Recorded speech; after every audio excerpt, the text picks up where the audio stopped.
Welcome back to the GSMC College Football Podcast. And obviously, guess what? We're going to talk a little more draft stuff. But I want to do a little kind of mini mock draft of what I think could maybe happen. Probably will be dead wrong. But I will say, I got like 5 to 10 picks right yesterday, so I was pretty happy with myself there. But it's a crapshoot. It's a guessing game. You never know what's going to happen. 33. This is a really interesting spot for Cleveland. I don't think Cleveland stays here, honestly.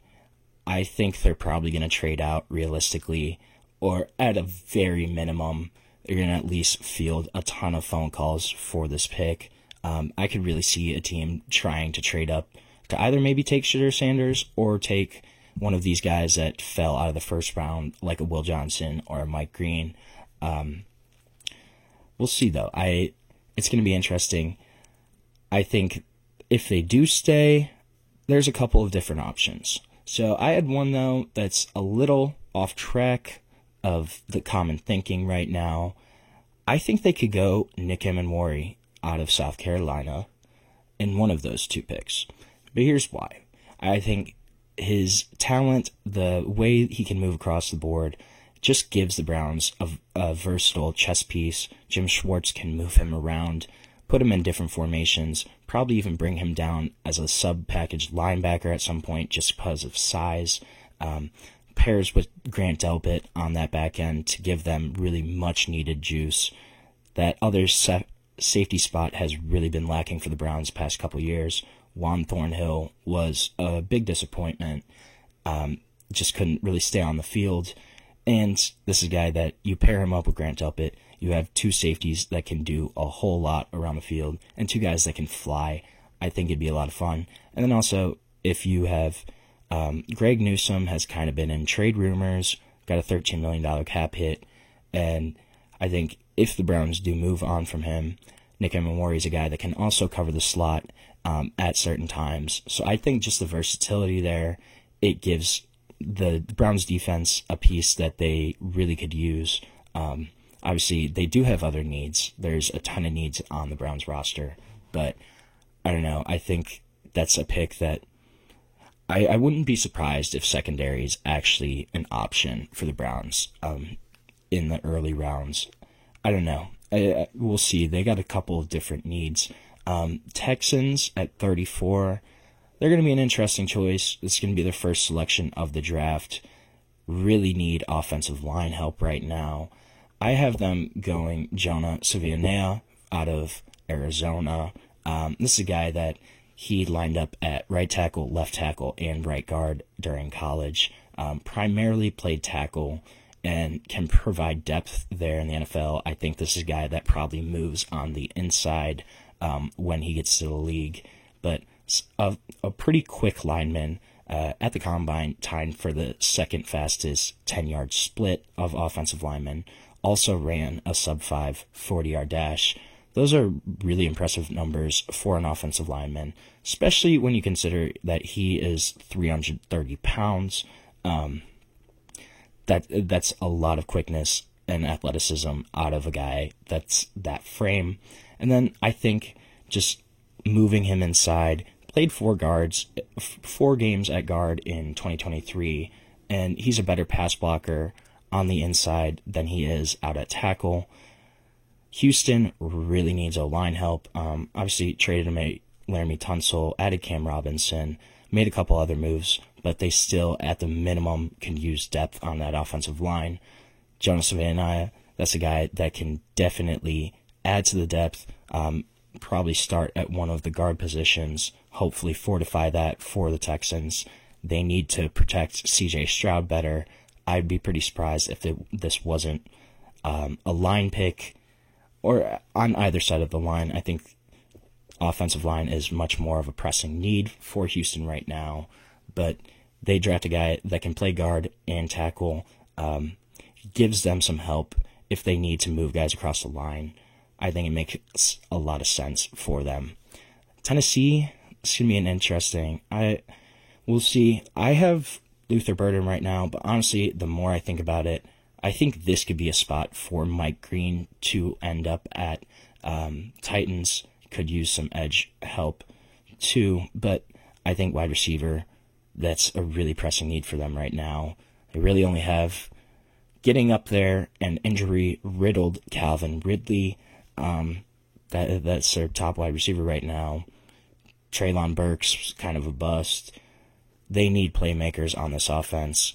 You give them a guy like Luther Burden at 35 who can do a whole lot. I think he's a lot more talented than people are giving credit for. This was a guy that was a top 15 pick going into this season. And you give them Luther Burden, you let them slot him in at the number 2 wide receiver right away, and that's a really solid option for new quarterback Cam Ward.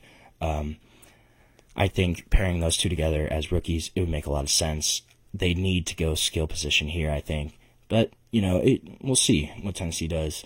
I would not be surprised, though, if a wide receiver is the pick there, or a tight end, some kind of playmaker, I think. Then the Browns are back on the board at 36.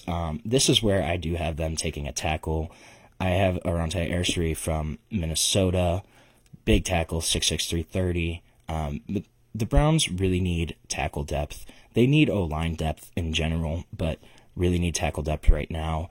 Jack Conklin, they did rework his deal. He's back another year, but has kind of been injured the past few seasons on and off. Right now, DeJuan Jones is penciled in as the starter at left tackle.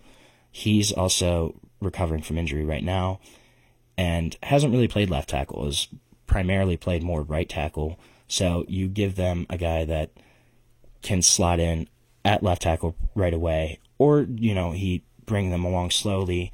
You have him sit behind Conklin for a year and then take over there. This is a kid, he didn't start playing football until his junior year of high school, but played 38 games at left tackle. The Browns really need left tackle right now. This is an athletic lineman, too. 10-yard split was outstanding. Ran it in 1.75 seconds. And a guy that explodes off the ball on the snap, and you can see it just show up on tape. This is a guy that he's able to pass edge defenders off pretty easily, and he can work up to the linebackers when blocking. Getting upfield, I think it's a fit that makes a lot of sense for Cleveland. 37, here's where I have Shedeur Sanders falling. I think the Raiders stop his slide. Obviously, they did bring in Geno Smith, did give him a 3-year contract, but you never know. Hey, Atlanta brought in Kirk Cousins and then drafted Michael Penix at number 9 overall last season, so you can never know what can happen. I think, though, the Raiders have really loved Shedeur Sanders as a prospect. If they're able to get him in round 2, that gives them a quarterback of the future. He can sit behind Geno Smith for at least 2025 and then potentially step into the starting role in 2026. I think it makes a ton of sense for the Raiders to at least take a swing there, and hopefully he does pan out as a franchise quarterback for them. I think, though, that's a move that makes a lot of sense.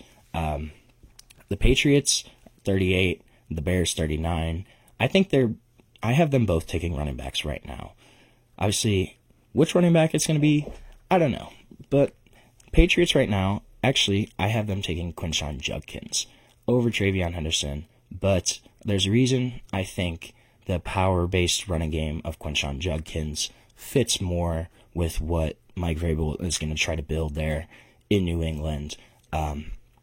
His ability to just run through people, to force contact, and this is a guy that can do a whole lot.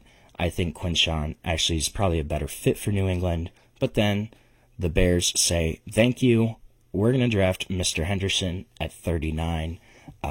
Chicago can pair Travion Henderson with DeAndre Swift, give Ben Johnson kind of a new iteration of his little thunder and lightning backfield of David Montgomery and Jahmyr Gibbs in Detroit.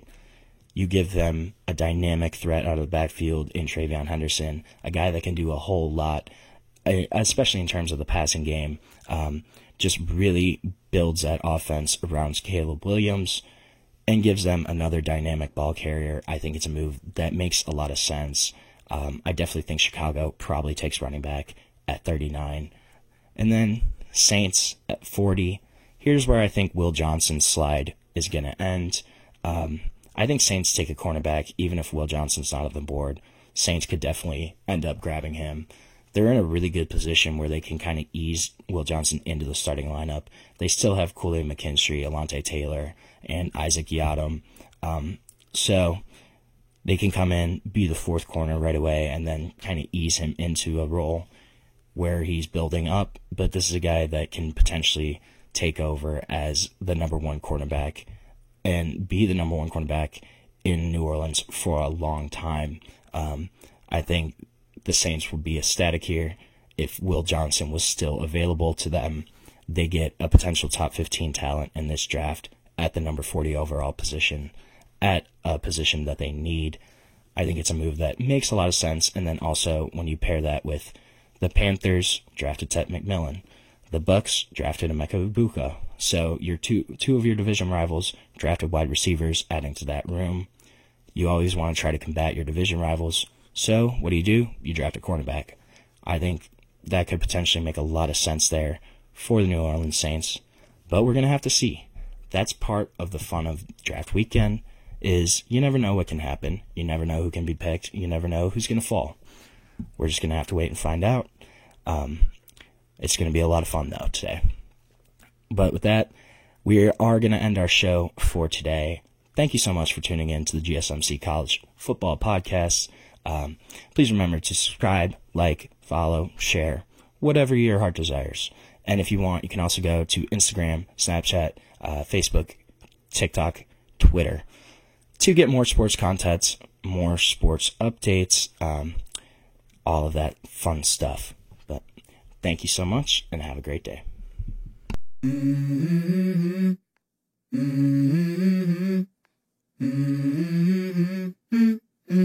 Let's go. I wake up to a little bit of drool on my pillow, feel like it's gonna be a bad day. Yeah, I'm tired of shit, and the coffee ain't hit yet, damn, ain't that great. I don't wanna go to